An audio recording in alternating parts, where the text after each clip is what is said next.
Today's program by Dan Wetmore is about more than just the basics of poetry, because prose itself, in order to become fuller, more embroidered, more interesting emotionally and mentally, visually, needs elements of poetry to it. So some of the base feeling behind poetry is what helps to enhance prose, as well as structuring poetry itself. And Dan is a master of both. He's written he's written books in fiction and nonfiction style. He's written books on poetry. I enjoyed his My Mother's Gentle Unbecoming.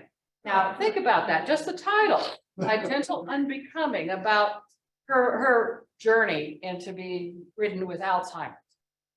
Okay, so little things like that enhance stories without you having to tell people flat out all the time.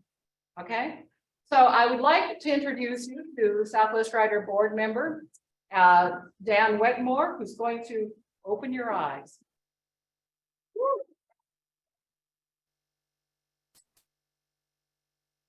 Hopefully I won't be closing them. So if I happen to lose my public voice during this presentation, because I sort of just give me one of these, let me know to speak up. Years in the military didn't do everything it needed to, which is that kind of training. So the title, prose.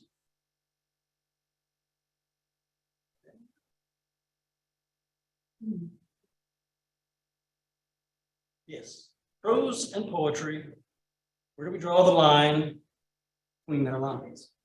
I'm going to throw Fred Aiken under the bus for this presentation, longtime member of Southwest Writers, because when I gave a different poetry presentation 5 years ago, during the Q&A, Fred asked me a deceptively simple question: what exactly is poetry? Everybody knows that a short question doesn't mean an easy answer. I mean, what is the nature of the meaning of life, for example? So time's not really to give an adequate answer at the moment. Hopefully today's time will. So with regard to any person, you can take a number of traits about that person: height, weight, shoe size, skin tone, eye color, hairstyle, clothing, and put together a composite which can allow you to positively ID a given individual. Same is true of a type of writing. Theoretically, if you were to put together enough factors about writing, you could take from all of the world's compositions and identify a single individual sheet. Theoretically. So I want to get into the factors and the components of writing, because today what I want to do, in addition to answering the question, what is poetry, as distinct from prose, is to answer the further question: why should I, as a prosaist, most of you in the room, writer of prose, care? What's that got to do with me? And hopefully we'll get around to doing that and make it worth your while. After you sit through the theoretical, hopefully we'll get to the practical application side of it. So factors, components of writing. We'll just go through a few of these. There's audience. Toddlers, you're writing for toddlers, preschool stuff, lullaby type stuff. You're writing for children, young adult lay people, adult professionals. And the different ways that the factor of audience gets instantiated, which audience you choose, they're not mutually exclusive. They can bleed over into one another. There would be no good night moon if the kids and the parents didn't both find it appealing on some level, because the kids aren't going to buy the book for themselves. I think Dr. Seuss is probably the master, because what's the name of that book? Oh, the Places You'll Go. In the target audience of recently graduated or soon to graduate high school and college kids, it can excite a middle schooler as well, and an older person who's changing job. The reason that octogenarians find You're Only Old Once so poignant is because they remember decades and decades and decades ago when they cut their reading teeth on, the Cat in the Hat's ABC book. And so it's not that it's one or the other, but sometimes it's many, sometimes it's all. Genre subject. Romance, Western, memoir. We got a couple cowboy hats in the audience. Humor, the Dewey Decimal stuff, if you will. And again, it's not pigeonholed. You know, you can have Westerns that have romance in them. You can have romance, which is set in a Western environment. You can have memoir, which is about living in the West. You can have a memoir of a cowboy. You can have a memoir which is humorous. You can have a rom-com, which is humor and romance combined. So these things bleed together, which makes it really sloppy and ugly to try to do a taxonomy.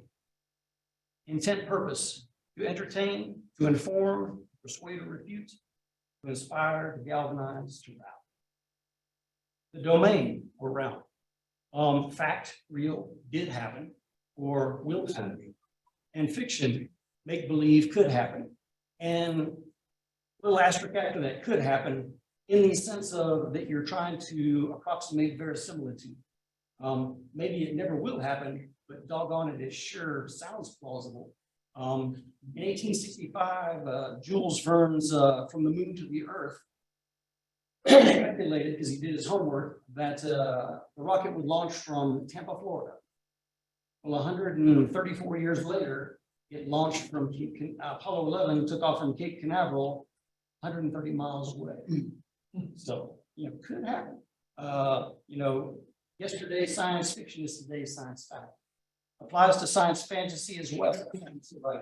Arthur C. Clarke had the quote that any sufficiently developed technology is indistinguishable from magic. Boy, is it true. So, focus. Cerebral, matters of the head, the reasoning aspect of our brains, or visceral, matters of the heart, our feelings. So, you know, you get the engineer in the room and he only talks in equations. You get the free spirit who comes in and it's all metaphor and prosaic floral language, the two extremes, if you will, but there's everybody in between. And then there's the manner of speaking, whether it's literal speech or whether it's figurative. Now, I contrast literal speech with figurative speech by saying that with literal speech, you state. It's upfront, it's direct, it's to the point, it's eye to eye.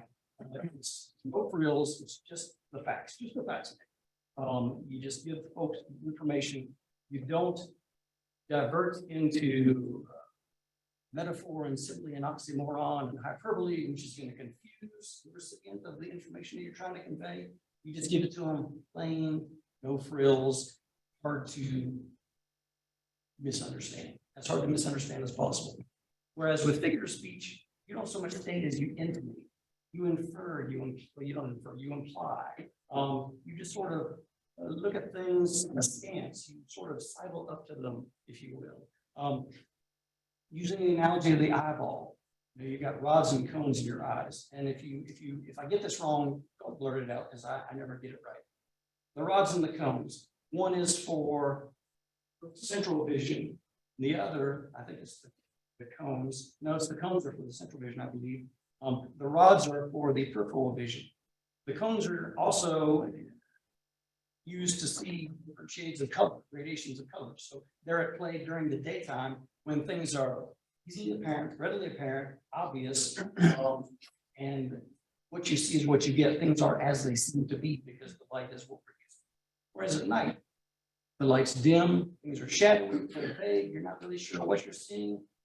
It's hard to discern, and you can't look at it directly because if you look directly at that tree, it disappears. You gotta kind of catch it out of the corner of your eye. The same with figurative language. You know, it's oblique. It's off to the side. And then there's form. Is our final one. Prose and poetry. So there we go. I've answered Fred's question. Yay, we're only 15 minutes in. We're already done. Class dismissed, right? Wish. Let's take a little quiz first. Prose or poem? I'll try to translate because I transliterated, so it'd be impossible. But it is the Cyrillic alphabet. So what do you think? Prose or poem? Poem. A classic limerick by Professor Dayton Van Voorhees from 1902. So, prose or poem? Prose, obviously. First page of The Hobbit by J.R.R. Tolkien, 1937. How about this one? Prose or poem? Poem. Okay, yeah, Joyce Kilmer's Trees, the quintessential nature poem. How about this? Prose or poem? This is the opening instructions for filling out the forms in 2022. Don't forget your schedule. How about this? Prose or poem? Prose. Well, this is actually the beginning of Rudyard Kipling's iconic poem "If" from 1895. I just kind of took out the enjambments, the caesura, the line breaks, if you will. Prose or poem? And it's like poem. But this is actually the Comcast web server user agreement. Yeah. You specifically agree not to use the Comcast web services to undertake or accomplish any unlawful purpose, including but not limited to hosting, storing, transmitting, or disseminating information, data, or material which is libelous, obscene, unlawful, threatening, or defamatory. Period. So that's that. So what do we do? Well, here's the thing. Of all these categories, these factors, these components, audience deals with the content, because your audience is going to shape how you write what you write, what words you use, what experiences you relate, because a young child doesn't know about certain aspects of life, like very complex emotional attachments to different types of people, like grandma versus next door neighbor.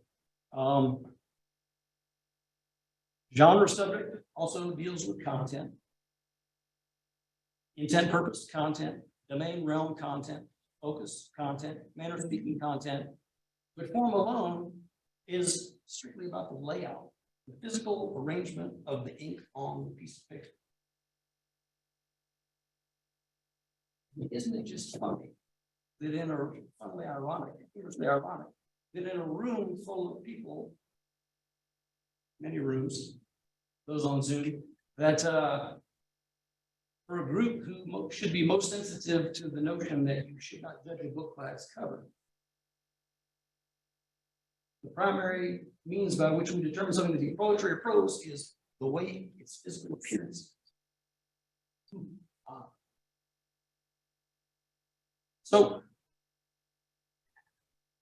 one thing I learned from my 7 years and my dual degrees in philosophy is that the words you choose are key, because if you choose the wrong word, or if you define a word in the wrong way, you go down a rabbit hole that you can't help it. And once you started in the wrong path, you're probably just going to end up in the middle of nowhere, as opposed to wherever it was you wanted to actually get to. So, the problem I think is with the word form here, because you look at the dictionary definition of the word form, it's, again, the physical arrangement of things, the way that they actually appear. But we use it to describe a category, if you will, of writing, poetry versus prose. So category is a better word than form to describe prose or poetry. Form doesn't so much correlate to prose as it does to rectangles of text within prose. Form doesn't correlate so much to poetry as a category of writing as it does to ribbons of text, the minimalist presentation. So that being the case, I believe that, we haven't answered Fred's question. We need to figure it out. George Bernard Shaw said, always make things as simple as possible, never simple. We've done that. We continue to do that to this day with regard to poetry and prose by just simply saying, if it looks like this, if it looks like this, it's poetry. So we know what the oversimplification is. Now we need to find the simple, but not. I think we can redo that with prose and poetry by focusing on those last three categories. And the reason I think that we can do it just with regard to those is I think they have a particular interrelationship that isn't held by any of the ones above. Because I think that even though there's cross flow between all the categories, I think that there's the least cross flow when you get to focus, manner, speaking, and form. And so we'll examine that. But I believe that cerebral matters of the head, reason, they correlate. Not every case, it's not a rule that doesn't have any exceptions, but for the most part, the majority of the time, they correlate to the use of literal language. In other words, literal language best serves matters of the head. Dan, I'm getting some comments from the room that they're having a hard time hearing you. Speak up, or else you want the microphone that's over there. And there's one up in the ceiling too. Yeah, I'll try to start getting the feedback, let me know. Or if I knock it off and make a hideous mess. So yeah, let me know if it doesn't improve. It's got to be a little closer to your mouth. Gotcha. Okay, so at the same time that literal language is best suited to cerebral matters, I think the figurative language lends itself best to the visceral ones, the matters of the heart, feelings. Literal language, looking at the literal definition of, literal, it's the things that exist, the things that are concrete that you can actually reach out and touch and get through your 5 physical senses. Figurative language deals with things that are internal, matters of the heart. The odd thing about matters of the heart is that matters of the heart aren't really matters of the heart. In 2023, does anybody really believe that the seat of feeling is this organ in the pleural cavity of our chest? Not really. So when you talk about matters of the heart, you're doing so in terms of figurative language. We don't do away with that because you don't have a better alternative to how we talk about our feelings.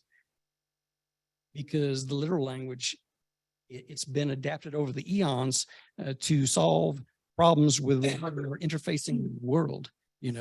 We have problems, we have to solve them.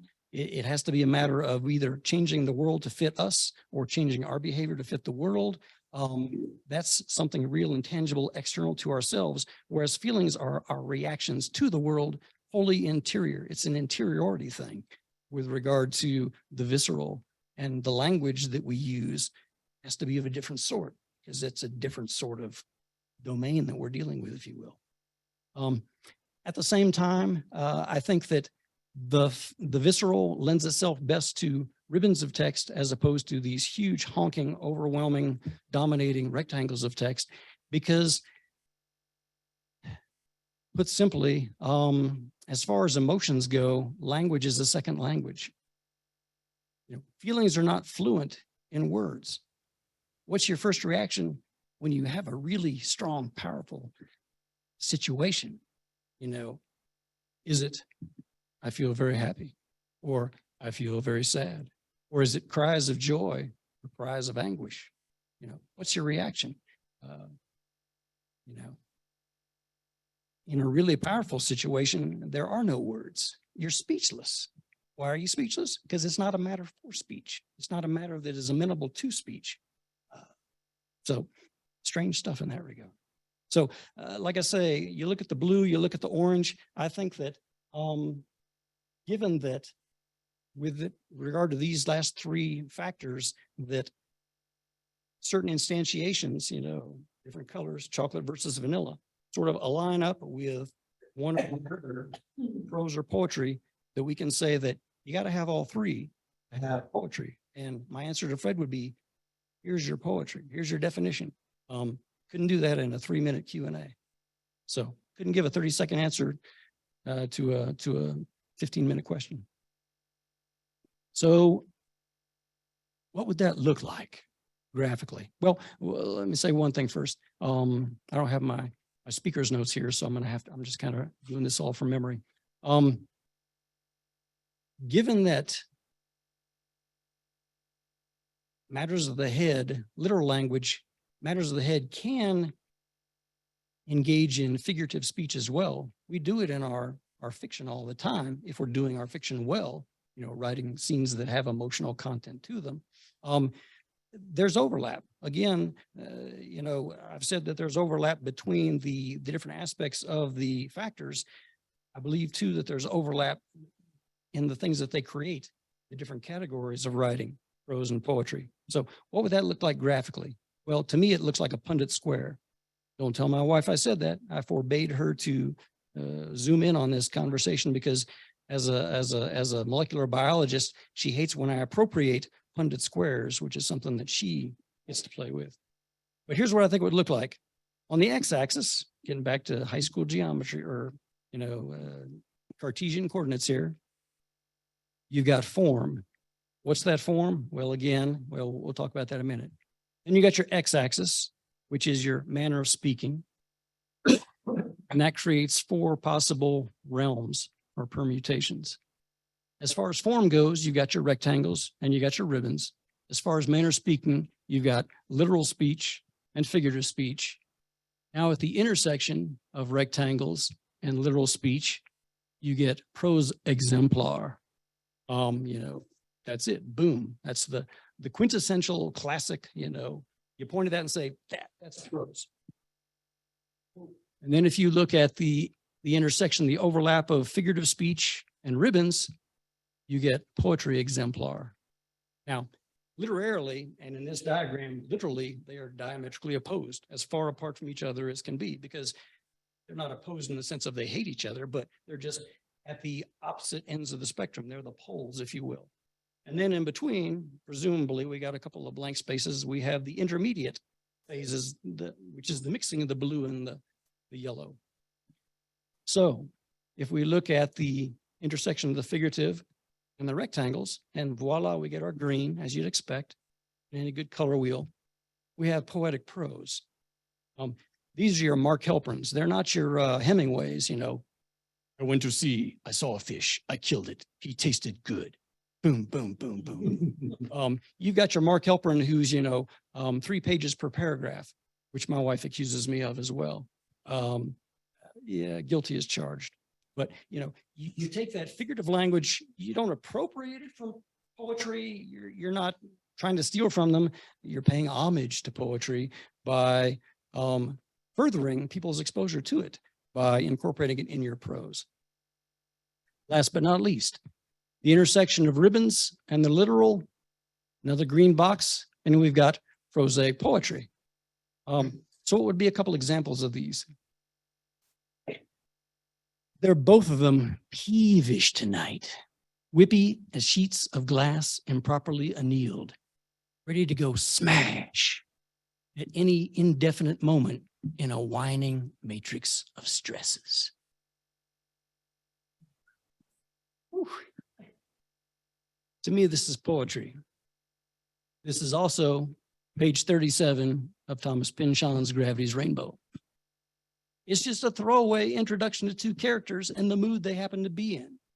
But man, it just grabs you by the nose and says, listen up, pay attention. So yeah, he's done it. He's got this extended metaphor, and metaphor is one of the big things you use with figurative language, along with hyperbole and oxymoron and simile. And not only does it have a metaphor, not only is it an extended metaphor, you know, it's you know, so it's like, you know,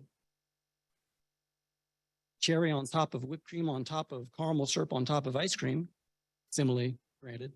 But it's one that I haven't seen before, you know, comparing 2 people to a sheet of glass.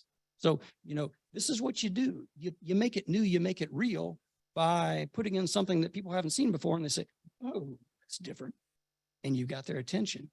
And if you're going along in something that's, you know, a prospectus for a business venture, or the minutes of a meeting that you're doing, or the introduction to a textbook, and people are expecting dry, desiccated, boring, boilerplate, and you throw a little splash of color in there, you've rewarded them and you've got their attention as a prose writer, as a prosaist. So that's poetic prose. What about prosaic poetry? Propyl halide nuclear magnetic resonance spectra song. The 2 is split into 2 by the 2 into 3, and the 2 is split into 3 by the 3 into 4, or the 2 is split into 3 by the 2, and the 2 is split into 4 by the 3. See? And that makes 12. So one morning, Sunday morning, when I going through college, I probably averaged 6 hours a night for 4 years, and I got a little punchy on occasion, every occasion. One Sunday morning, I'm studying my organic chemistry, and I see this pattern emerge in the stuff that I'm going to be having on the next test. And I'm like, okay, so I made this pseudo mnemonic. So then when it came time for the quiz, I could remember how this all worked. Prosaic poetry. It's not a love sonnet by any stretch of the imagination. You probably won't see William Shakespeare doing this, but it's a possibility. It's an option for you if you want to just have some fun. So we talk a lot about the art of writing and the craft of writing, but unless Kurt Hickman's in the room, we don't spend a whole lot of time usually talking about the science of writing. But it's a recipe. It keeps you on the rails. And when you master how to turn the stove on and off, you don't get too much burnt stuff. So don't give short shrift to the science aspect of things. When you're looking at the bare bones, it's ugly. It's like looking at the ribs of a house being built. But once you get it all painted and all the roof on, it can be a glorious thing. And it usually is. So I'm going to run through these pretty much quickly because there's so many. But they're starting off with be lyrical. Say it differently than standard prose by saying parts of it the same, because lyrical and, song lyrics and poems, they're close cousins for good reason. You get that hook, you get that rhyme, you get that rhythm, it becomes very, very memorable. It gets to be an earwig you can't get out of your head. And that's every author's dream, is to torture people to death with their writing by not allowing them to forget what they said. So introduce repetition of time intervals, rhythm, and of sounds, rhyme, specifically entire words, homonyms, or parts of words, consonants through alliteration at the beginning of a word, or consonants, not t's, in the middle or the end. And then vowels, you have assonants, not a 4-letter word, 9-letter word. Vary your diction, say it differently than standard prose. Again, mix it up, make it new, make it yours, make it fresh. Don't make it predictable, whatever you do. Because you make it predictable, it's like watching an infomercial. People anticipate what you're going to do when they do it. They're like, he can't teach me anything because I'm 2 steps ahead of him. So throw them a curve once in a while. Alter word order, syntax. Try adjectives after nouns, adverbs before verbs, because that's the order they appear in English. So red pen, adjective noun. Pen red, noun adjective. I bring you the pen, subject verb object pronoun. To you the pen I bring. I can see that on stage. Object pronoun, subject verb, just look it all the way around. And where'd that come from? And the interesting thing is, you're not just reinventing ex nihilo. You're not taking the words and throwing them in a blender and then whatever comes out, just dropping it on the page and saying, well, there you go. It's new and different. It's also unintelligible. You're doing it within boundaries. You're staying between the lanes, the lane markers, if you will. And when you do that, you're probably doing something that's been done by somebody else, because guess what? The rules of grammar, word order in English are different than they are in Spanish. So there we go. Red pen, pluma roja. I bring you the pen, te pluma triago. And what you did in English to make it different is what they see every day in Spanish. So if the trick here, the pro tip is, if you can't bring yourself to write figuratively in English, only ever submit to foreign language journals. And if they do it directly as you send it, they'll be saying, oh, this is so mellifluous. It's beautiful.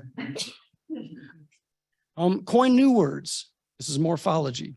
Only learned that word 3 days ago. So new words. I thought I had it in there, but it didn't make it. Poemetics. I use poemetics in the preface to the first book on my mother about her decline due to Alzheimer's. Some people use poetry. People use poetry for different things, and prose.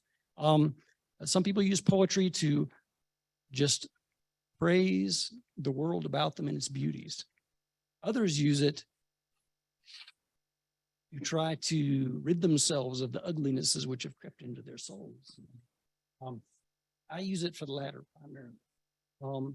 So poemetics is a mashup of poems and emetics. What's an emetic? It's like ipecac. When you swallow poison, you drink this stuff, it makes you throw up. It gets that crap, that bile out of your system so that you can be healthy. So that's why I write my poetry, is to get that stuff out. Put it on the page where it can dry in the sun, dissect it, figure out what the hell happened, and try to keep it from coming back in later on. So poemetics. Second one is phobudenophanophobia, which is the name of my second book. And so you say to yourself, oh, good Lord, I walk into a store and I see phobudenophanophobia on the cover of a book, and I run screaming the other direction. Unless you're one of those wild and crazy people like myself who say, take that challenge. This is intriguing. I'll pick it up. I'll see what's inside. You're the person I'm trying to sell to. And it's a gamble, sure, but sometimes it pays off. So phobudenophanophobia, mashup of 3 words: phobophobia, which is the fear of fear itself; udenophobia, which is the fear of nothing; and panophobia, which is the fear of everything. You go through 3 phases in cases of dementia. At the end of your life, you have nothing. So prior to reaching that point, you have that fear of the time when you have nothing. That's the end fear.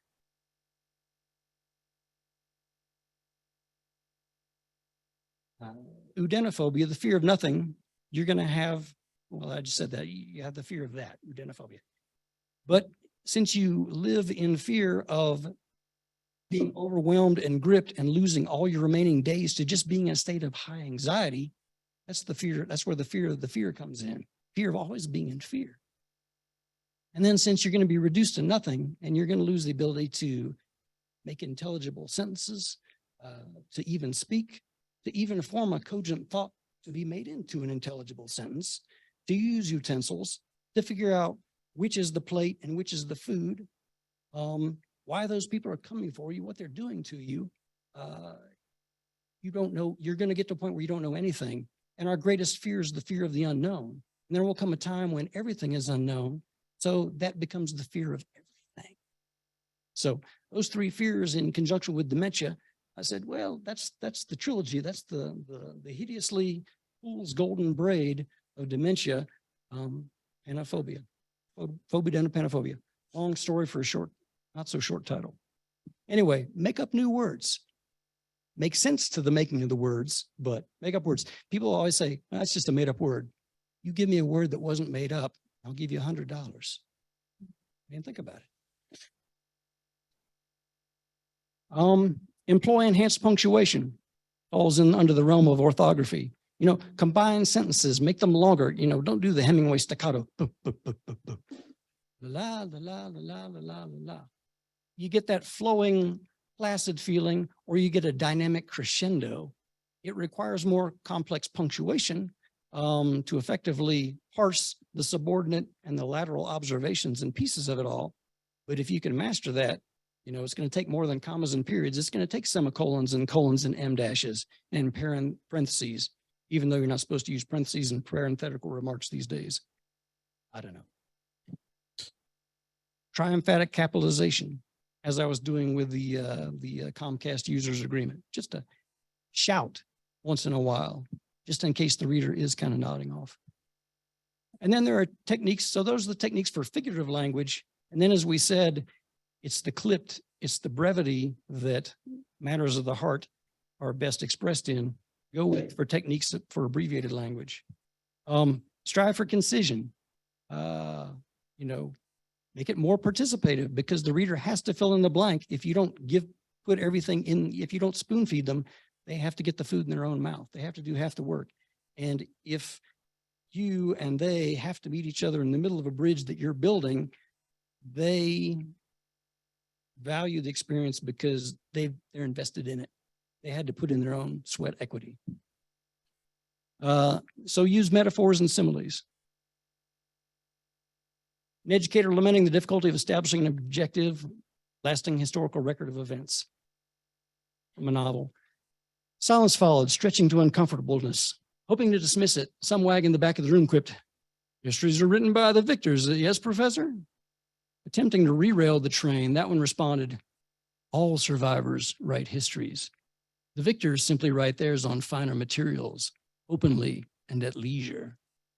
The victors write their chapters, and those who best them erase and scribble theirs over the lines they found in a volume of ever-changing and more dubious authorship, a reel of reversals, resulting in a veritable palindrome of palimpsests."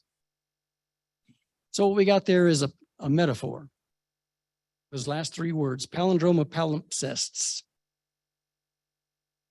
Palindrome, word that reads same forward and backward. Palimpsest, a document that has been erased, vellum or parchment, and then rewritten because paper was a scarce item and we didn't want to try to make more. We'll just reuse what we got.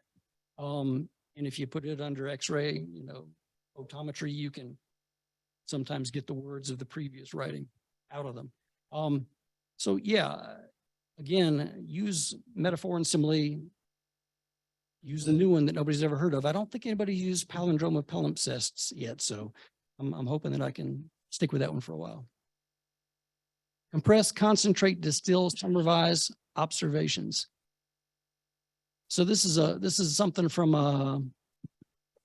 one of my poems in one of my books about dementia.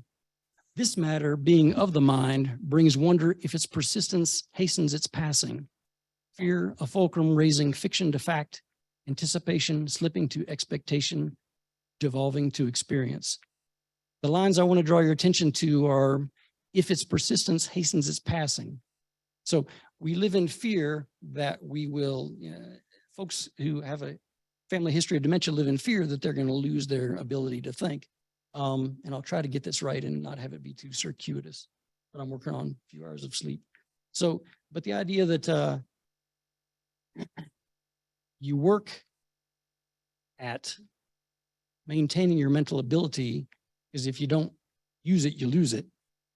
But at the same time, stress has been found to be a contributor to the acceleration of the progression of dementia. So the more conscious you are of your situation, the more you're likely to be stressed, which might cause you to actually develop the dementia more quickly than you would be if you weren't aware of it. So if you've got dementia, you're carefree and your dementia slows in its path. If you don't have it, it speeds up. So it's a paradox. Now that was about 52, 80 words. I tried to compress it into 6. If its persistence hastens its passing. It's hard to write complex things in a poem, so it's got to be concentrated. I'll level with you. If prose is like drinking orange juice, trying to consume poetry is like drinking orange juice concentrate. You get the same material, you get the same substance, minus the water. You get the same nutrients, the same healthy aspects, but it's not the same experience because you can't really drink orange juice concentrate. You got to chew it up first and then swallow it. And I mean, swallow hard. It's a little cloying. It's overly sweet. It attacks your taste buds. So it's not really refreshing. But if you need to get out of a moment of malaise or humdrum or complacency, if you need that eye winkery in your life, it will wake you up. So, yeah. And boy, if this doesn't read like trying to drink orange juice concentrate, I don't know what does. So minimize articles and prepositions. Drop the A's and the E, these and the ofs on occasion. Not every single one, but on occasion, because it'll cause your reader to stumble and then you get the sadistic thrill when they do. But they'll get the idea. If there's a noun, okay, there should have been an A or a the in front of it. I can fill in the blank and they've participated and they're awake and they're active. And who doesn't want an active reader? drop nouns on occasion. If you've got something that's got two nouns, but you can simply combine them with one verb, then have a single subject, object, verb with just a compound, subject, verb, object, just have a single sentence with a compound object as opposed to two simple sentences. You know, concision, brief, brevity, clipped. So I want to give you, and again, I know this is primarily a room full of prose writers, so I want to give you prose, which it's from a book of poetry, but the preface itself is not poetry. It's about the poetry. I could give you just a snippet of fiction, but that would seem sort of stacking the deck because it wouldn't necessarily, because not everybody in here writes fiction. We got nonfiction writers. So I want to give you a piece of nonfiction, which has figurative language in it, and just show you examples of those techniques that I've been mentioning. So I'll read it flat out first, and then we'll go through and highlight. This is a preface to my second book, Phobodina Panophobia. The book about my mother, it's the first in a trilogy. The second book, Phobodina Panophobia, is going to be the third book about dementia. It's about kind of envisioning myself with dementia. And then I'm working on a second book because my dad passed from it last December, and that'll be the second in the trilogy. So I've got Mom, who I was viewing from afar as an observer. Then I was caretaker for my dad for 2.5 years. So he's a little closer. And then with the last one, I am the subject of the book, the object and the subject of the book. Preface. Some want most to have mattered, the extent of which can only be told by time beyond our own, making it foolish and a bit self-absorbed to lament being deprived of knowing which all are equally denied. Any regret is properly just for a curtailing of the time afforded to try. But the very suspicion of truncation reveals one enjoying a charitably slow dissipation many aren't privy to. So to paraphrase the old saw, I felt sorry for myself at the thought of too few tomorrows until I met someone who had none. Nonetheless, since no one's guaranteed a first chance to make a last impression, I'm haunted by the thought of lost ends, lies of omission in the unsaid. And as none's afforded a second chance to ensure a last impression's a lasting one, I'm dogged by the prospect of loose ends, lies of commission in the unscripted. Thus, at risk of prematurely courting the angst of endings, having their pall unduly erode remaining days, I'm trying to envision, without expecting, feelings of possible diminutions might evoke, in hopes of having everything encountered be notarized by expression, daring to bookend the uniterated. Making this all pseudo-epitaph by one wishing to enjoy on credit a tomorrow when I might not be so solvent. Words now for a possible then. Hedge should the ideally timely prove tardy. Maybe also misguided attempt by an actor to break not only the fourth wall, but a fifth. To escape the screen, evade the ushers, and sit in audience through the rolling of the credits, ringing out a ticket's full value. Contemplating time's trajectory has some fearing they've reached the point they're upside down in its loan. All future moments doomed to be taxed beyond remaining value, prompting them to question the value of remaining. Perhaps wishing to the fore the beginning of the end they fear foregone. As I get on, I find I abhor most the prospect of incompletion, wanting its passing in all things great and small, at any price, even fleetingly, flirtingly, at existence's expense. But what I suspect regarding the Rorschach of the glass half empty, half full, is that the tie-breaking counsel lies not in the volume, rather the line of verging, the Mona Lisa meniscus, its edge curving almost imperceptibly up in imitation of her wan smile.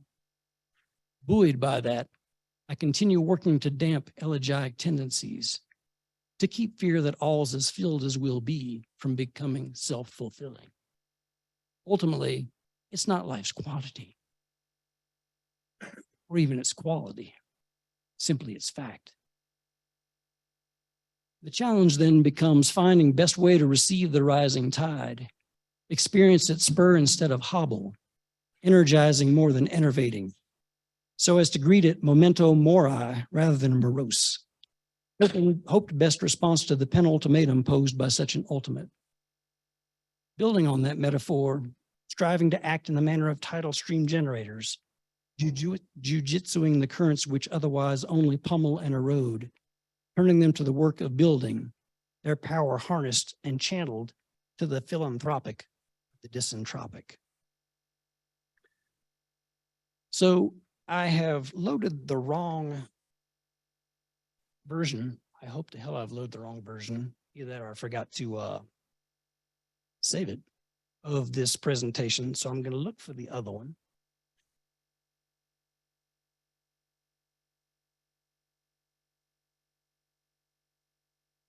If not, because I've actually, you know, highlighted the things that I wanted to mention. And if I can pull that up, great. If not, we'll just go through it old school.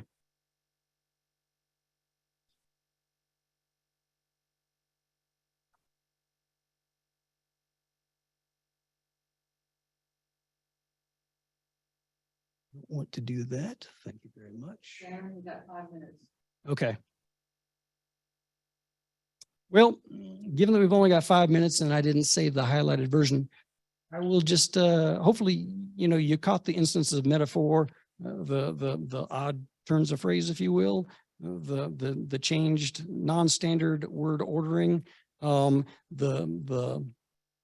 consonants, the assonants, the end rhymes, the middle rhymes, all those things. It's not easy reading. It's kind of ugly reading, and you really got to be committed to it. Otherwise, you're just going to go check out some other book. But yeah, it's what I do. I'm not saying you need to go to those extremes in your writing, but if you go a little ways in your writing, you know, bottom line, if you want to write emotion and do it well, and if you're not using figurative language, you're not being the best writer you can.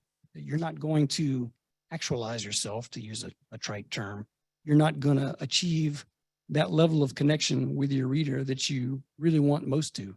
And given that the emotional level is the most fundamental level of connection between humans, why would you not want to strive to get that? So I hope that's giving a little clarification as to what poetry is and why it matters even to non-poets.